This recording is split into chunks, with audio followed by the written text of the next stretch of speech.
Hey, Jetra aqui, e esse é mais um vídeo sobre como tornar a vida maravilhosa utilizando a comunicação não violenta, a CNV. Hoje nós vamos ver quais são os elementos de um pedido claro e poderoso, aquele que vai facilitar muito com que a gente tenha as nossas necessidades atendidas. Para começar, eu quero lembrar da importância da gente usar os outros três componentes da CNV ao fazer o pedido, que é a observação, o sentimento e a necessidade. A observação, às vezes, ela é implícita, ou às vezes ela é uma observação interna, né? Por exemplo, você está se sentindo triste, a observação é que você está se sentindo triste. Então, quando você expressa seus sentimentos, já está automaticamente expressando a observação. Então, nem sempre a observação precisa estar presente, mas o sentimento e a necessidade são muito importantes. Às vezes, a gente se sente confiante na clareza do nosso pedido, especialmente em contextos profissionais de trabalho, né, que a comunicação ela é mais objetiva e a gente, seja por isso ou seja por uma certa estranheza, né, um receio de soar estranho, trazer sentimentos e necessidades, a gente acaba não trazendo esses componentes. E eu não recomendo a gente fazer isso, porque a necessidade ele é o componente vital, né? Quando a gente está expressando um pedido, a gente quer atender a necessidade.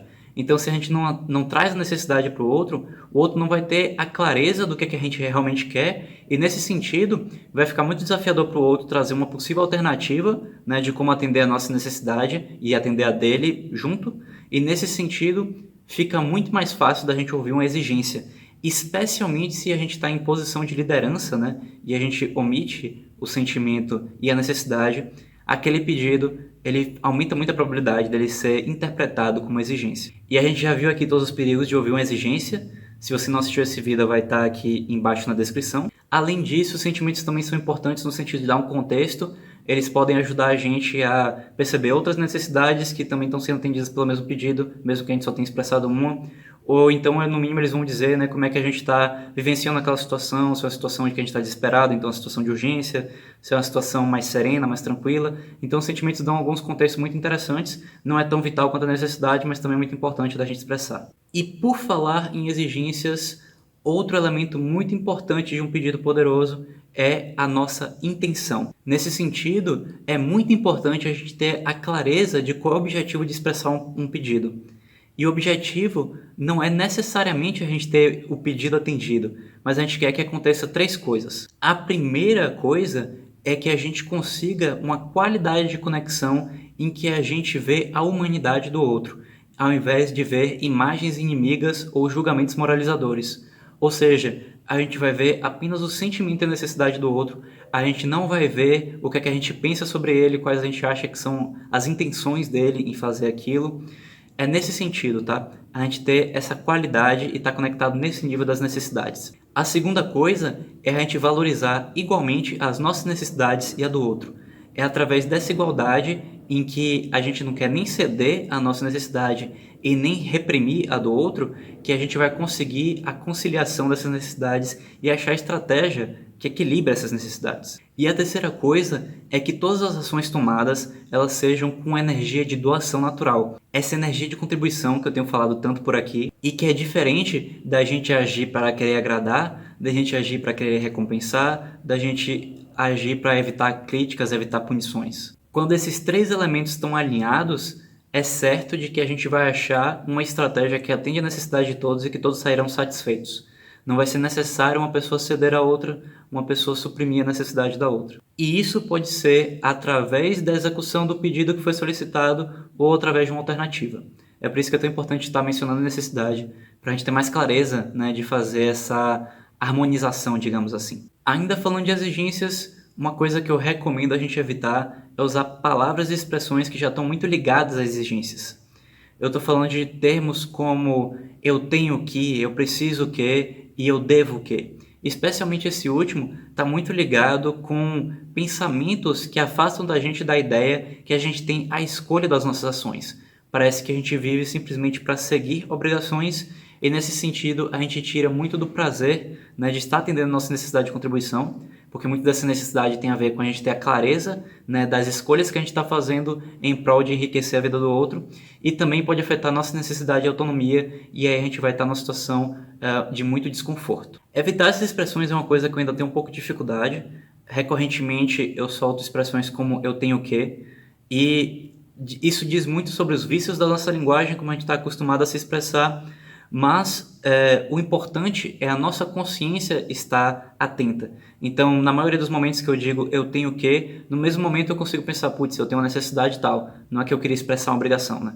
Então, mesmo se demorar para a nossa linguagem acompanhar, digamos assim, mas é importante que a nossa consciência chegue primeiro. Ou seja, a gente tem essa clareza de que, mesmo se eu expressar sem querer um eu tenho o que, eu devo o que eu realmente estou querendo é atender a minha necessidade e é aquela forma que eu acho mais plausível, né? A forma que eu acho mais com maior probabilidade de atender essa necessidade, mas a gente está tentando sempre trazer essa clareza e evitar, né, pensar que eu não tenho escolha, pensar que eu sou obrigado a fazer alguma coisa. E tem mais elementos muito importantes para a gente ser capaz de criar um pedido claro, porque existe uma diferença entre um pedido e um desejo, e a gente vai ver qual é essa diferença agora. Para começar, um pedido é sempre aquilo que a gente quer e não aquilo que a gente não quer. O Marshall Rosenberg, o criador da comunicação não violenta, dá dois exemplos muito interessantes relacionados quando ele foi ajudar, né, professores de um colégio ensinando CNV para eles. E o primeiro exemplo é de uma professora que falou que o menino estava mexendo muito os pés, batendo o pé no chão e fazendo barulho,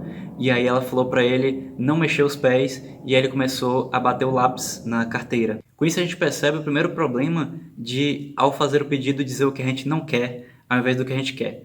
Que chances são que a pessoa vai se comportar de formas aleatórias ao invés da forma que a gente está desejando. Esse exemplo demonstra a ineficiência da gente dizer o que a gente não quer ao invés do que a gente quer, mas tem uma coisa mais perigosa aí que o Marshall demonstra em outro exemplo, que é o exemplo de crianças que estavam quebrando vidros naquela escola. E aí o Marshall perguntou para os professores, né, os diretores que estavam com ele na hora, e ele perguntou assim, tá, o que é que vocês querem que aconteça?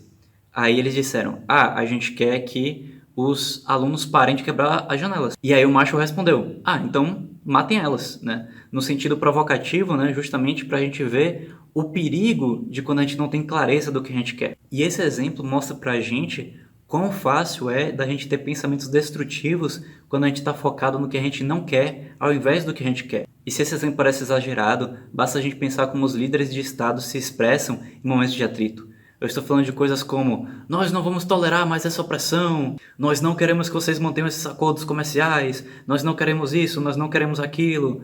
E fica sempre nesse foco, né? O que é que a gente não quer. E aí não é à toa que dá conflito, não é à toa que tem guerra, justamente porque uma vez que a gente está focado no que a gente não quer, fica muito fácil, fica um tropeço da gente pensar em como destruir o outro para conseguir, né, que essa coisa que a gente não quer que aconteça, não aconteça. Porque afinal, se o outro está destruído, ele não vai poder agir daquela forma, né? Então, é muito perigoso esse tipo de raciocínio. Dito isso, outra coisa muito importante sobre o pedido em relação a um desejo é que o pedido é algo que pode ser executado agora, é uma ação clara. Já o desejo é algo vago ou que não pode ser executado ou que seria executado no futuro. Se eu digo para alguém, pega uma água para mim, isso é um pedido, porque é uma ação que ela pode executar agora. Já se eu digo para alguém, nossa, eu queria uma água, agora isso é um desejo. Isso não é um pedido, porque não tem um comportamento claro aqui. Eu não estou dizendo para o outro o que é que eu quero que ele faça agora. Uma coisa muito curiosa que acontece quando eu ouço um desejo é que vem a seguinte palavra na minha cabeça. Se a pessoa diz assim, nossa, eu tô com sede, aí vem na minha cabeça assim, e daí? O desejo, ele não traz uma clareza de tipo, o que é que você quer me dizer com isso? Então, não é incomum ver essa expressão e daí na cabeça. Apenas, eu não recomendaria expressar isso verbalmente, uma vez que a nossa falta de clareza pode soar como indiferença para o outro, e eu não acho que isso vai ajudar a gente a se conectar com essa pessoa. Eu prefiro pensar em o que você quer de mim? Com essa frase, vai ficar muito mais fácil para a gente perceber se a gente tem um desejo ou um pedido. Por exemplo, se eu digo para você, nossa, bem que esse vídeo poderia ter mais likes, né? E aí a gente coloca essa pergunta na cabeça. Tá, mas o que é que você quer de mim ou o que é que eu quero de você, né? Então seria, eu quero que você me ajude a compartilhar esse vídeo, né? Clicando no gostei, comentando e mandando o link para outras pessoas, que ajudaria a ter a minha necessidade de contribuição. Então agora, quando a gente coloca essa pergunta, tá, mas o que é que eu quero dele, ou o que é que ele quer de mim, a gente tem um pouco mais de clareza de qual poderá ser o pedido, né, por trás de um desejo, ou qualquer outra frase vaga. Nesse sentido, é que a gente pode ajudar o outro a ter uma clareza de pedido. Porque às vezes ele está vivenciando uma coisa, ele não entende muito bem como ele pode atender a necessidade, e ele vai expressar um desejo, né, tipo, nossa, eu queria que minhas férias chegassem logo, algo do tipo. E aí, a gente usa, né, essa clareza de pedido para tentar achar se tem alguma forma que a gente pode contribuir para aquela pessoa naquele momento. Ou seja, você tem algum pedido para mim? O que é que você quer de mim, né? A gente não pergunta dessa forma, né? A gente tenta usar a empatia da CNV clássica, que eu acho que é uma forma mais com maior probabilidade da pessoa se conectar com o que a gente está dizendo. Então eu diria, você está frustrado porque você tem uma necessidade de descanso e você gostaria de estar de férias logo? A pessoa, sim, pô, tô muito cansado. Aí nesse sentido, pô, tem alguma forma que eu posso te ajudar? Então primeiro a gente dá empatia e depois a gente tenta achar um pedido, né? Ou a gente já pode tentar encaixar o pedido se a situação parecer que é conosco, parecer que é uma indireta, como foi esse exemplo da água, né? Se só tem duas pessoas, eu falo, pô, tô com sede, parece uma indireta, então a gente já pode ir logo pro pedido, não recomendo, mas a gente pode fazer isso. E aí falar, então você quer que eu pegue uma água, né? Enfim, depende muito da situação, geralmente a gente vai preferir trazer a necessidade, né? Para deixar claro pro outro que a gente está buscando enriquecer a vida dele, atendendo a necessidade dele quando a gente atende o pedido e não simplesmente a gente está fazendo um favor para ele ou algo do tipo. E ainda tem mais para a gente ver sobre o pedido, mas por esse vídeo eu vou parar por aqui. Qualquer dúvida você pode estar sempre deixando aí embaixo nos comentários, pode estar compartilhando esse vídeo também para me ajudar na divulgação. E eu espero ver você no próximo vídeo. Até mais!